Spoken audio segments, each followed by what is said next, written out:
Bom, pessoal, de novo, bom dia.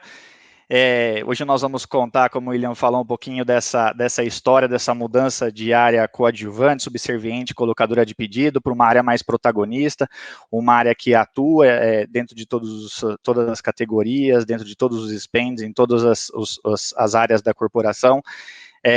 Contar um pouquinho desse turnaround que aconteceu dentro da Alpla na América do Sul, e aí pincelar a digitalização de procurement, que sem ela talvez todo esse turnaround não pudesse ter acontecido.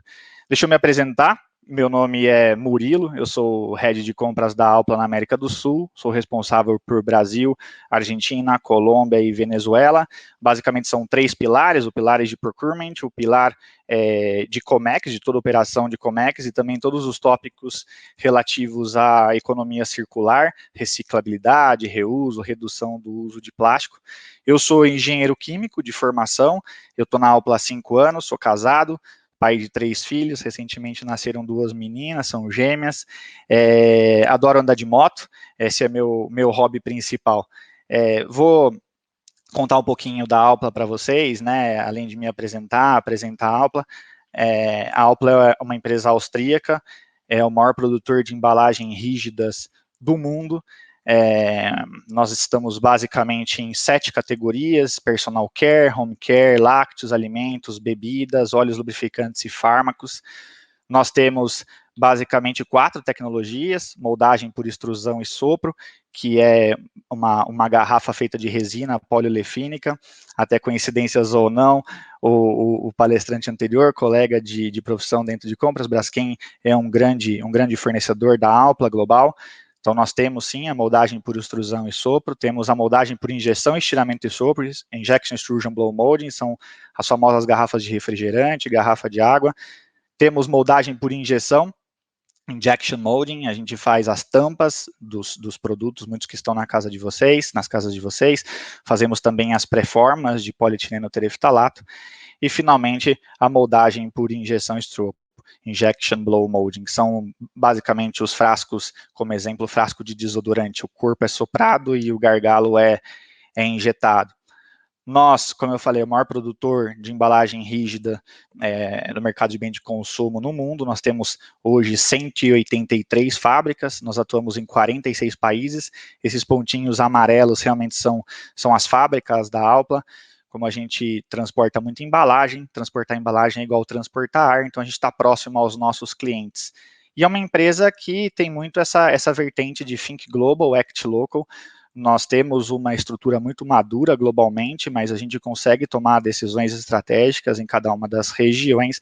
Especificamente, eu estou com 19 fábricas aqui, meu time que faz um trabalho maravilhoso nessas 19 fábricas, nesses 4 países, mas sempre próximo a cada um dos clientes. Especificamente do Brasil, contar para vocês um pouquinho, nós temos 8 fábricas, na verdade agora 7, que a gente acabou de fechar a operação de Manaus, que era a nossa operação na Zona Franca, então nós continuamos com 7. Em 2019, nós faturamos R$1 bilhão, temos quase 1.000 colaboradores, um centro técnico dos 11 que existem ao longo do globo, um fica aqui em São Paulo e serve não só a América do Sul, mas faz projetos globais também, para dar um pouquinho de noção de footprint dentro do Brasil. No ano passado, cada brasileiro comprou pelo menos 13 produtos da Alpla. Existe uma estatística global que mostra que cada casa no mundo tem pelo menos 7 produtos da nossa corporação, da Alpla.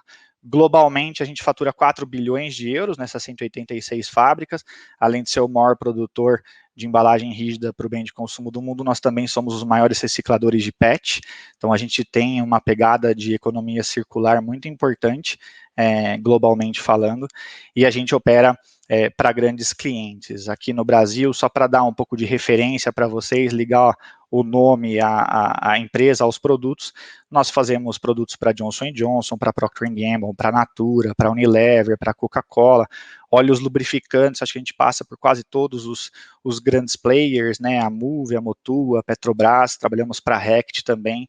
Então, acho que com esse slide vocês conseguem imaginar um pouquinho da dimensão e da importância da Alpla.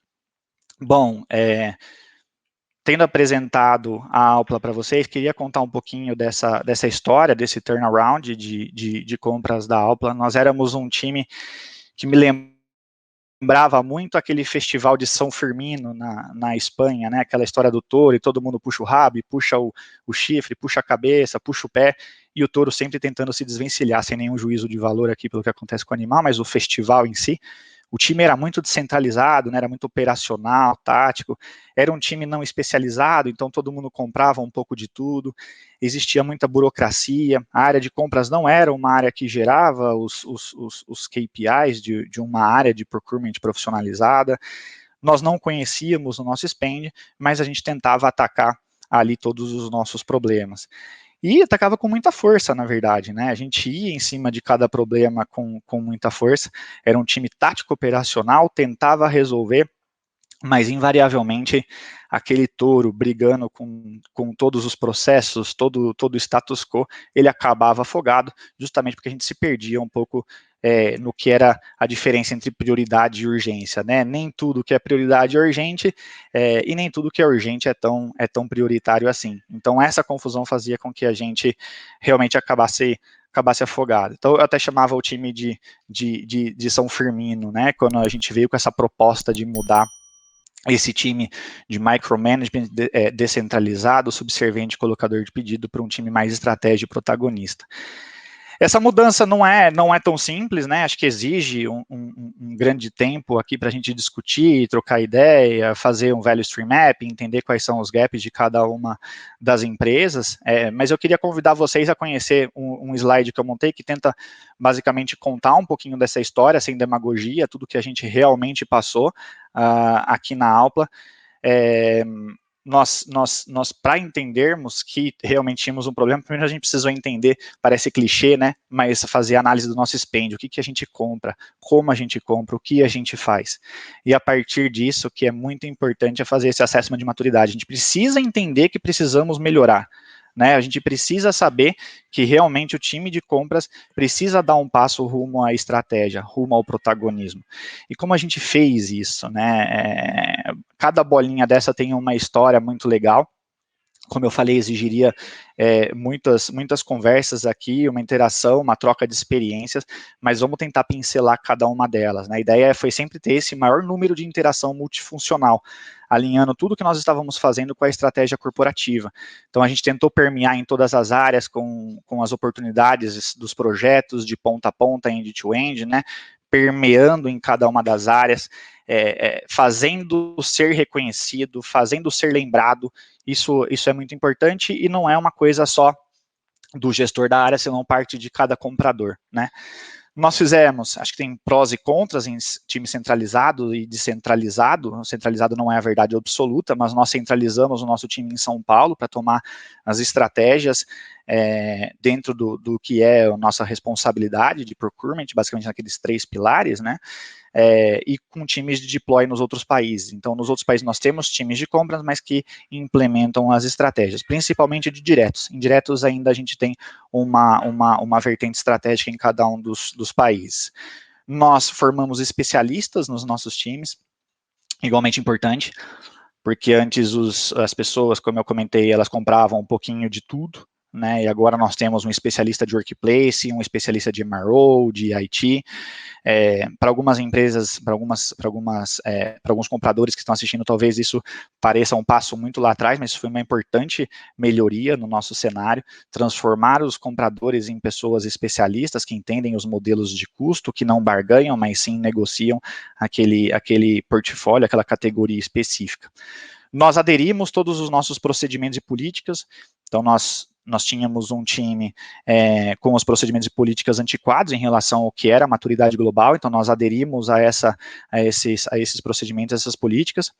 Inclusive, nós somos reconhecidos recentemente como benchmark de compras da Alpla globalmente, o que é muito motivador para o time, né? Um trabalho, de novo, maravilhoso que eles fizeram para conseguir seu benchmark de compras. Então, muitos dos procedimentos e políticas que nós fizemos aqui, inclusive, foram rolloutados para os outros países, mostrando que realmente as coisas feitas aqui fazem diferença no cenário global.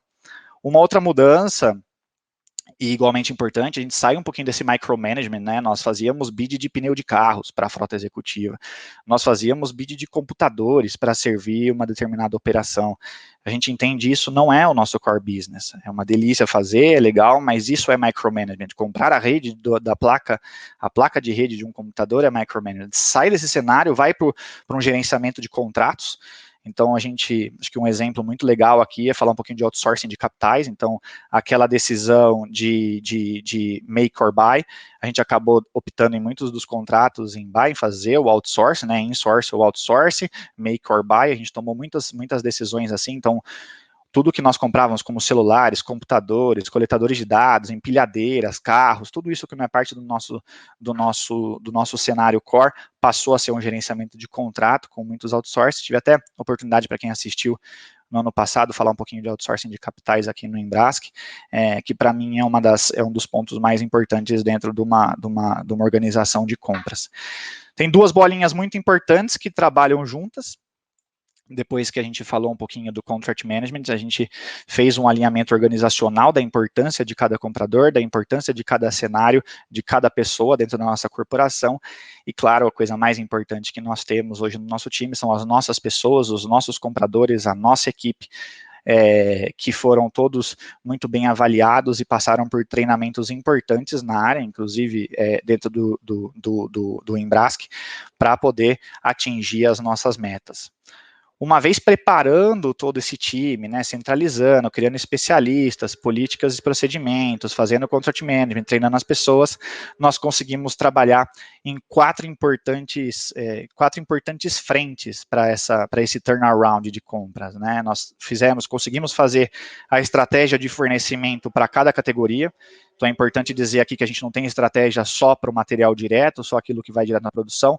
A gente também tem estratégia até para as coisas menores dentro da nossa corporação. A gente conseguiu definir isso baseado na experiência, na expertise e na gestão especialista de cada um. Nós temos um gerenciamento de risco, também muito importante. Nós temos um plano de resiliência para cada um dos nossos serviços, cada um dos nossos materiais. Eu diria até que depois dessa decisão de make or buy, de insource ou outsource, a gestão de riscos acho que é o segundo ponto que eu mais gosto dentro de compras, porque o comprador precisa estar sempre preparado para o pior, gerenciar aquele risco dele para não deixar a operação parar. No final do dia, a gente é estratégico, mas a operação precisa funcionar, precisa gerar a venda que remunera todos os acionistas e também todos os colaboradores. Então, a gente trabalhou muito bem no Risk Assessment com diversas categorias. Aqui acho que tem um passo ainda aí, trabalhar mais com gerenciamento de risco de outras categorias. A gente entendeu que, para fechar com chave de ouro, aqui eu quase fechar com chave de ouro, a gente entendeu que não poderíamos fazer tudo isso sem ter responsabilidade social. Hoje nós temos uma política de trabalhar com empresas individuais, com pequenos produtores, que podem aportar conhecimento dentro da nossa estratégia. Nós trabalhamos com cooperativas, no que tange a reciclabilidade, com grandes recicladores. A gente realmente quer impactar a vida dos grupos que são socialmente mais vulneráveis. Então, esse é um trabalho que foi feito aqui dentro do time de compras na América do Sul, até dentro do tópico de economia circular, dentro de toda a estrutura de plásticos, né? E como embaixador, eu não poderia deixar de frisar essa responsabilidade social também. Acho que o que a gente conseguiu implementar depois de todo esse trabalho de interações multifuncionais, com esse alinhamento na estratégia corporativa, foi a digitalização, né? A gente vai pincelar um pouquinho a digitalização, mas nada disso poderia acontecer, acho que com duas importantes bolinhas. Uma é o suporte dos stakeholders. Nada disso poderia acontecer se os stakeholders não entendessem a área de compras como estratégica. Acho que foi o aporte deles que fez com que tudo isso acontecesse. Então, quero até agradecê-los, para quem está me assistindo, que realmente isso aconteceu, também por causa deles. E mais difícil, mas igualmente importante, é a mudança cultural. Né, fazer com que toda a corporação entenda o time de compras como um time que realmente pode atuar em cada uma das aquisições, em cada um dos projetos da corporação. Essa mudança cultural, e sempre me pergunto o que foi mais difícil dessa estrutura toda. Realmente foi essa quebra de status quo, essa quebra de paradigmas dessa área colocadora de pedidos para uma área mais estratégica. Tendo entregue tudo isso, todo esse cenário, desde os projetos até a digitalização, a gente consegue fazer os nossos relatórios de performance. Nós já tínhamos relatórios de performance, mas agora eles são muito mais profissionalizados e conseguimos fazer o deploy dessa estratégia de procurement. Ora, uma coisa é a gente ser uma área subserviente colocadora de pedidos, a gente pode até ter uma estratégia, mas geralmente acaba não trabalhando a quatro mãos com aquele tomador de serviço ou com aquele requisitante daquela compra. Agora a coisa fica um pouco mais invertida. O time de compras tem uma estratégia, a gente tenta aderir àquele solicitante ou aquele tomador do serviço, às ideias dele dentro da nossa estratégia, fazer a coisa acontecer. Como eu falei para vocês, isso acho que completa um pouquinho de como fazer esse turnaround. É um slide que dá uma ideia geral de como isso é feito, e eu queria pincelar especificamente hoje a digitalização para vocês. Né? Nós não podíamos ter feito a digitalização há 5 anos, quando nós começamos todo esse trabalho, nós fizemos depois que todo esse processo estava implementado. A primeira mudança que nós fizemos na digitalização foi a implementação do e-procurement. Então, nós tínhamos um RP bem estruturado, tínhamos as solicitações de compra, as requisições, os pedidos, as regras de alçada, funcionava muito bem, mas muitas coisas eram feitas manualmente, como, por exemplo, os mapas de cotação, as estratégias, os contratos. A gente viu que o e-procurement podia aportar muito nisso. Né? A gente agora trabalha com gerenciamento de contratos, gestão de fornecedores, com os leilões eletrônicos, tanto leilão regular quanto leilão reverso. Temos modelos de custos, temos fábricas de cadastro. O e-procurement foi uma ferramenta, claro que é muito conhecida no nosso mundo, nas organizações de compras, mas não era uma coisa que nós tínhamos. E nós optamos, dentre todos os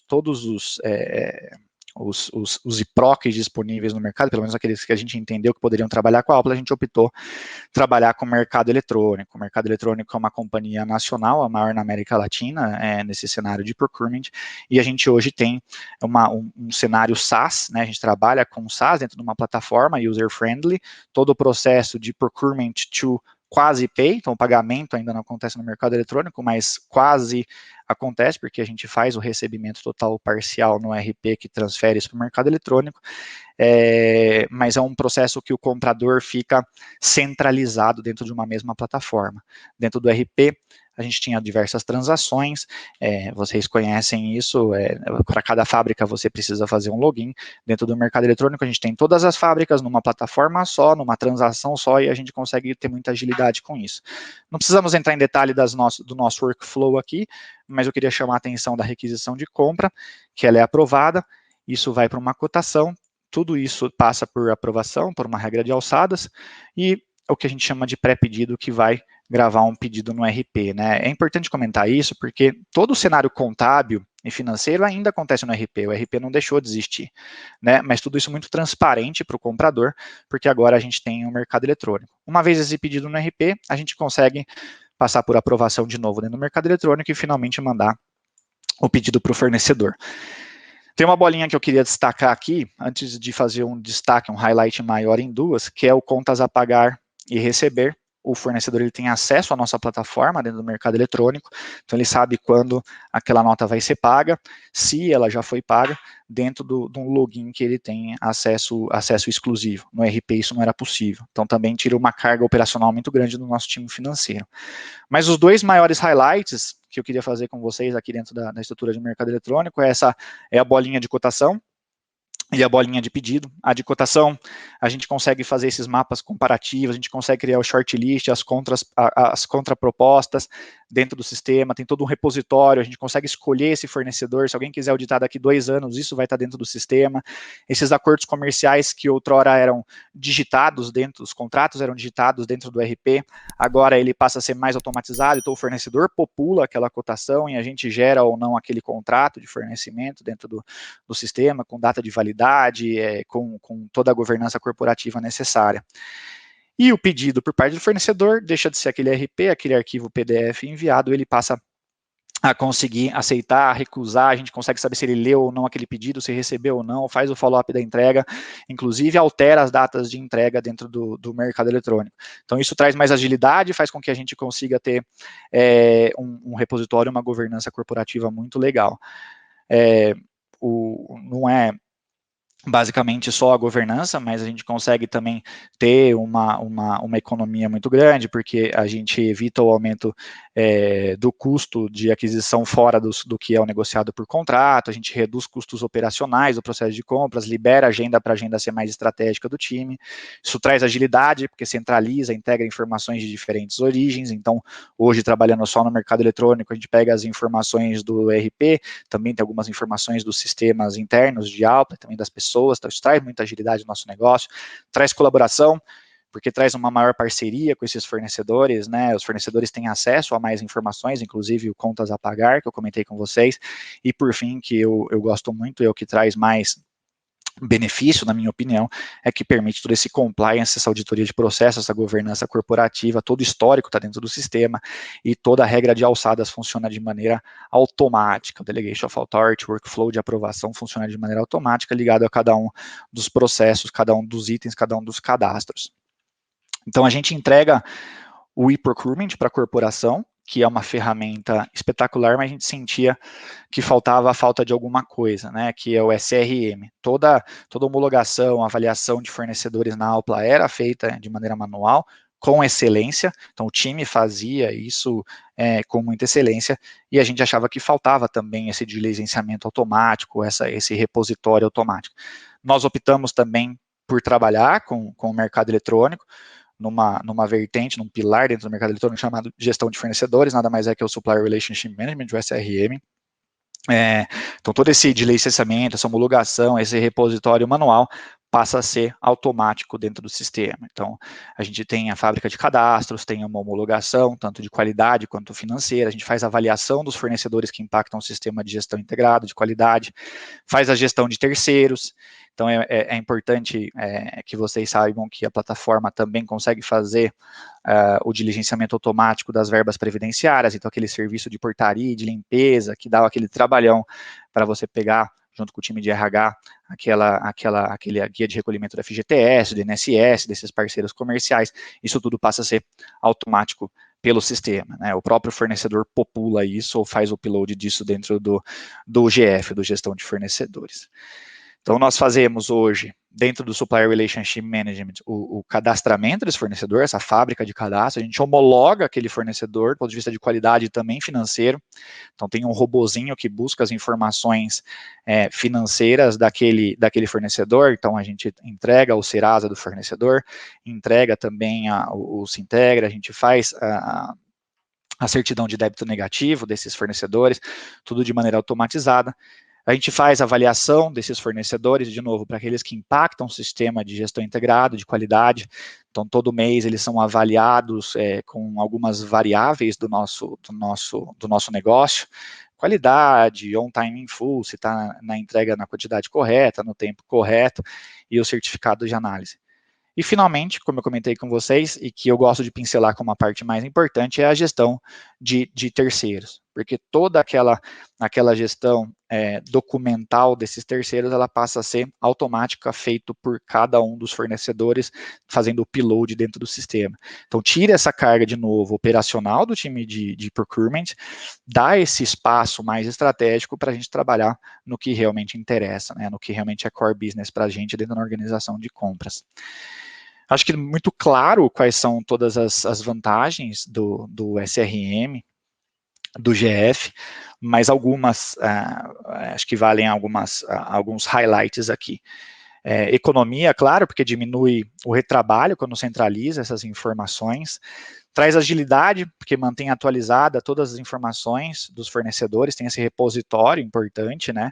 A gente tem um BI também, tem o BI do e-procurement, né? Tem o BI do GF, porque a gente tem esses relatórios gerenciais, então ajuda a gente a tomar decisões mais rápidas, que antes a gente gastava horas para montar um Excel, montar uma apresentação, agora passa a ser mais automático, a gente pega essa informação e consegue fazer uma reunião, um comitê, uma gestão de projetos muito mais assertiva, né?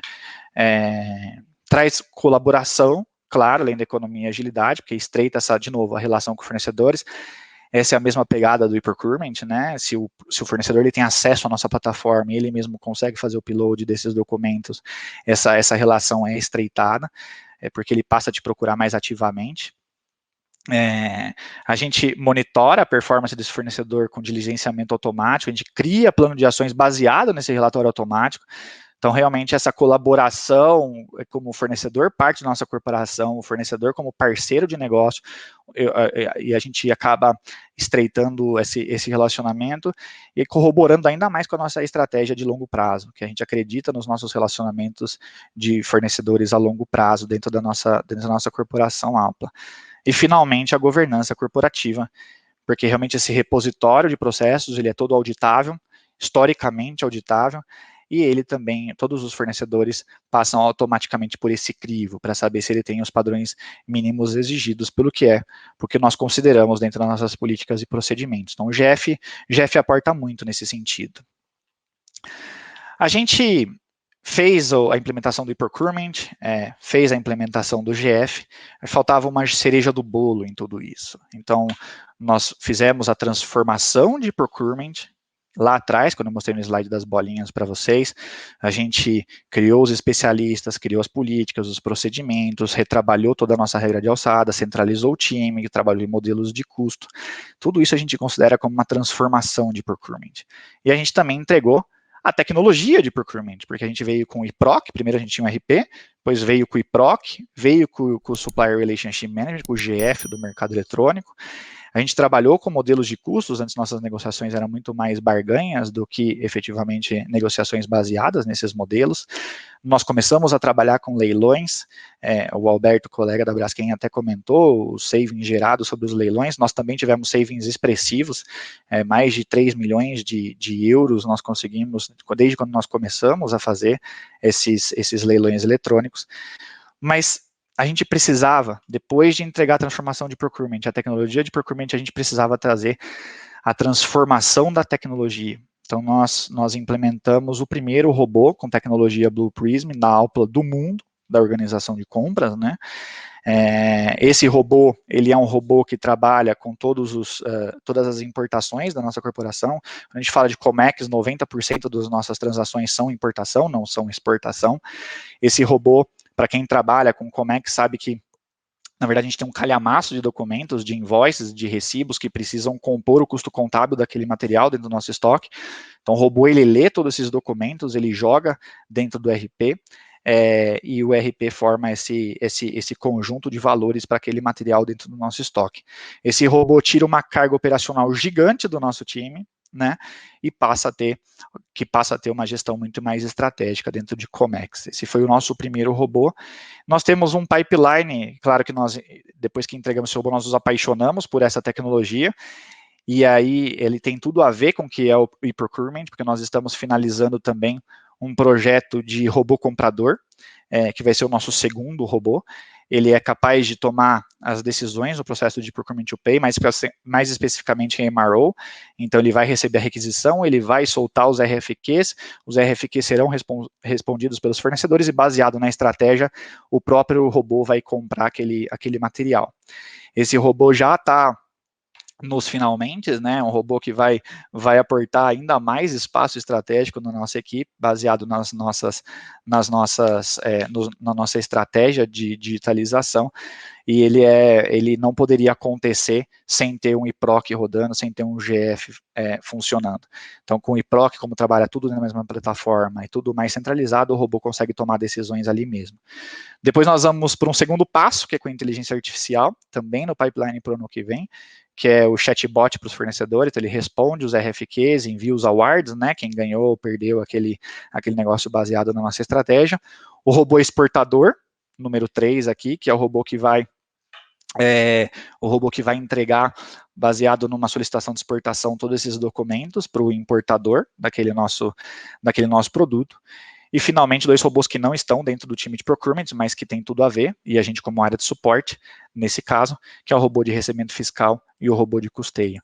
Então, acho que essa digitalização de compras, ela fecha dentro do RPA como a cereja do bolo, né? Como a gente pôde entregar essa transformação de tecnologia.